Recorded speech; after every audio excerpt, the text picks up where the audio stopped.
Hey everyone, and welcome back. We're diving into a pretty hot topic today. Um, is investing in AI smart home tech really worth it when you're thinking about selling your place? We've got two sources today that kind of have different takes on this whole thing. Yeah, it's definitely a big question, especially with, all the hype around smart homes in the real estate world. For sure. Our first source is this real estate industry article, and it's basically like a giant cheerleading squad for all the benefits AI can bring to sellers. Hmm. You're talking about energy efficiency, better security, all that convenience stuff. And the idea that your house will be like future-proof. Right. Like they're saying these upgrades will make your home a total standout and obviously, a higher price tag. And they've got some numbers to back it up too, like the U.S. Department of Energy saying energy efficient upgrades can boost a home's value by up to 5%. And then there are companies like State Farm, offering up to 20% discounts on insurance for those sweet smart security systems. Yeah, that's pretty tempting. Yeah. Especially when you see Realtor.com reporting that smart homes are selling like 20% faster and for more money. Wow. But then we've got Angel Pine Tech. She's a real estate agent with tons of experience, like 15 years in the game. Okay. And she was interviewed and basically said, I can't definitively say yes to that. I think it's really on a case-by-case basis. That's interesting because she's out there dealing with real buyers every single day. Exactly. So even though everyone's buzzing about AI and smart homes, Pine Tech's experience suggests it's not like a surefire way to make bank raised. Uh, So is the industry maybe getting a little ahead of itself, you think? Or is she maybe underestimating how much buyers are actually willing to pay for these features? That's a good question. One thing Piontek does emphasize is choosing the right upgrades. Like, don't go crazy and just buy every gadget. Hmm. Focus on the stuff that's user-friendly and from brands people already know and trust, like Nest or Ring. So why do you think those brands do so well with buyers? I think it's that familiarity and trust thing. People are way more comfortable with tech they already recognize, especially when it comes to their home. Makes sense. They don't want to feel like they need to learn a whole new system when they move in. Right. Right. But what about those more complex systems you hear about, like Control 4, these whole home automation things? Yeah. You seem pretty high tech. Do those give you a better return? Well, they can add value for sure, but usually in those luxury markets where buyers expect that kind of sophisticated stuff. These systems can integrate all your smart devices, lighting, temperature, entertainment, security. It's like a central brain for your whole house. Yeah. But you got to think about who you're trying to sell to. So AI can make your home worth more, but it's not just about loading it up with gadgets. You got to be smart about it and think about your potential buyers. Yeah, definitely. And don't forget, AI can impact more than just the price tag. Piontek pointed out that these upgrades can actually help you sell your home faster, too. Oh, so it's not just about getting more money, but selling more quickly, too. Exactly. It can make your property stand out in a crowded market, especially helpful in those really competitive areas. That's true. And it seems like younger buyers, the ones who are making up a bigger part of the market, now they really value convenience and tech in their homes. Yeah, absolutely. The article even says 63% of millennials would pay more for a smart home. And millennials and Gen Z will be like 58% of home buyers by 2024. Wow. So even if you don't get a huge price jump from AI, those upgrades could still bring in the right buyers and help you sell faster, which honestly can save you a lot of stress and money in the end. Exactly. But let's not forget about one of the biggest concerns with all this AI stuff, data privacy. Oh, yeah. That's something Piontek really stressed. Buyers are asking about it more and more. She said, the one question we get most often if someone does have a concern is the data privacy issue. That's always going to be a concern. So how can sellers handle those concerns and make potential buyers feel better? I think transparency is key. Be upfront about what data those devices are collecting and what happens to it. Choose companies that are known for good security and privacy. What about some practical tips? You could offer to reset the devices back to factory settings before the sale. That way the new owners get a clean slate. Oh, good idea. That actually reminds me of something else Piontek mentioned. Not all smart home tech stays with the house when you sell it. She talked about real property and personal property. What's the difference there? Real property is anything that's considered permanently attached to the house. Built-in appliances, wired-in security systems. That stuff stays. Personal property is more like the stuff you can take with you, like your Alexa, your Google Home, that central hub thing. So if I've got a smart speaker I love, I might want to swap it out for a regular speaker before I list my house if I want to keep it. Exactly. And clear communication is super important here. Sellers should always be upfront about what's included and what's not to avoid confusion or disappointment down the road. So it sounds like selling a smart home is all about being proactive and managing expectations. both for yourself and potential buyers. Absolutely. And we're just scratching the surface here. There's so much more to consider when it comes to the impact of AI on our homes and how we live in them. It really makes you think, how AI is changing how we see our homes. It's not just about making things easier anymore. It's like this whole merging of tech and living spaces. I totally see that.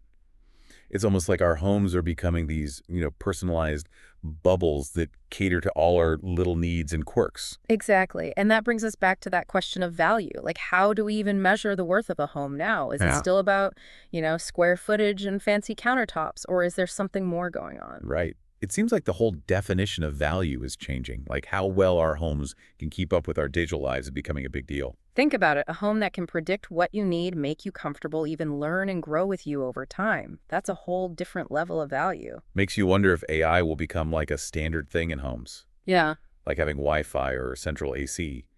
Can you imagine buying a house today without those? I know, right? It's definitely possible. And then you have to think about accessibility and affordability. Will everyone be able to have these AI-powered homes of the future? Or will it create like a new digital divide? That's a really good point. We have to be aware of those social and economic impacts. Hmm. But switching gears a bit, we've talked a lot about the good stuff with AI in homes. What about the not-so-good stuff? Tech mentioned data privacy. Are there other things we should be worried about? Well, one thing that comes to mind is the potential for malfunctions or hacking. Like, Hmm. imagine your smart lock just stops working, or your security system gets compromised. These are real risks we need to think about as this tech becomes more common. Yeah, that's a little scary. It definitely makes choosing reliable brands and prioritizing security features even more important. Absolutely. We need strong regulations and industry standards to make sure these systems are safe and work properly. It sounds like both manufacturers and people like us need to be careful and thoughtful about all this. It's about balancing the cool new tech with some common sense and critical thinking. Couldn't agree more. It's about being informed, making good choices, and understanding what we're getting into when we bring AI into our homes. Speaking of being informed, one thing that stood out to me was that whole real property versus personal property thing when you're selling a smart home. Sure. Can you explain that for our listeners? Sure, it can be confusing. Basically, real property is anything that's permanently part of the house, like built-in appliances or security systems wired into the walls. That stuff stays when the house is sold. So what about all the smart gadgets that aren't attached to the house, like smart speakers or a central hub? Those would usually be considered personal property, meaning they belong to the seller and they can take them when they move. Got it. But that also means buyers and sellers need to be really clear with each other, right? To avoid any arguments about what stays and what goes. Exactly. Being upfront about what's included in the sale is super important when it comes to smart home tech. I think that's a great takeaway for anyone thinking about buying or selling a smart home. Communication is key. Now, we've covered a lot today, but there's still so much to talk about when it comes to the future of AI in our homes. Oh, yeah, we've barely scratched the surface. The possibilities are pretty much endless, and things are changing all the time. It feels like we're at this turning point, you know? Like the way we think about our homes and how we live in them is about to change big time. Yeah, I think you're right. As AI gets smarter and more connected to our lives, it's going to totally reshape what we expect from a home. We've talked about how AI can make our homes, more efficient and convenient and safe. But what about the bigger picture? How could AI change like home design, architecture, even our sense of community? Those are some really interesting questions. Imagine homes that can change with you over time, like maybe the walls move to create different spaces or the lights adjust based on your mood. Homes that are truly unique and adapt to you. That's wild, like something straight out of a sci-fi movie. Hmm. But it also makes me wonder about the downsides. Could we become too dependent on these AI systems? Could we lose some of our freedom or privacy in the process? I see what you mean. It's definitely important to be cautious and think critically about these advancements. We need to consider the potential impact on things like individual freedoms and social values. We got to have those tough conversations about ethics and make sure AI is being used for good.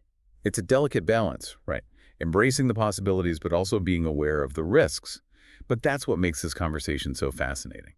I agree. It's not about being pro-AI or anti-AI. It's about understanding it, knowing its strengths and weaknesses, and making smart choices about how we use it in our lives and our homes. And speaking of choices, let's circle back to something we discussed earlier, the whole idea of investing in AI for your home. What advice would you give to homeowners who are trying to figure out if it's right for them? I think the most important thing is to start with yourself. What are your needs? What are your priorities? What do you want to get out of these upgrades? More convenience, better security, a greener lifestyle. That's a good place to start. And once you know what you want, what's next? Do your homework. There are tons of products and systems out there, so compare your options and find what fits your needs and your budget. Any advice on how to handle all that research? It can be a lot. Read reviews, talk to experts, don't be shy about asking questions, and stick with reputable brands, the ones with a good track record for security and reliability. Okay, that makes sense. Yeah. And what about resale value? We've talked about it a lot today, but is there anything else homeowners should keep in mind if they're thinking about selling their smart home down the road? I think the main takeaway is that AI upgrades can definitely make your home worth more, but it's not a sure thing. Be strategic about what you choose, focus on things that appeal to a lot of buyers, and be ready to explain how those smart features benefit them. I think that's a great point to wrap things up on. Well, I want to thank you for coming on the show and sharing your expertise with us. Happy to be here. And to our listeners, we hope this episode has shed some light on this whole AI smart home thing and giving you some things to think about as you make decisions about this techmation. Keep exploring, keep asking questions, and stay curious about the future of our homes and how we live in them. Couldn't have said it better myself.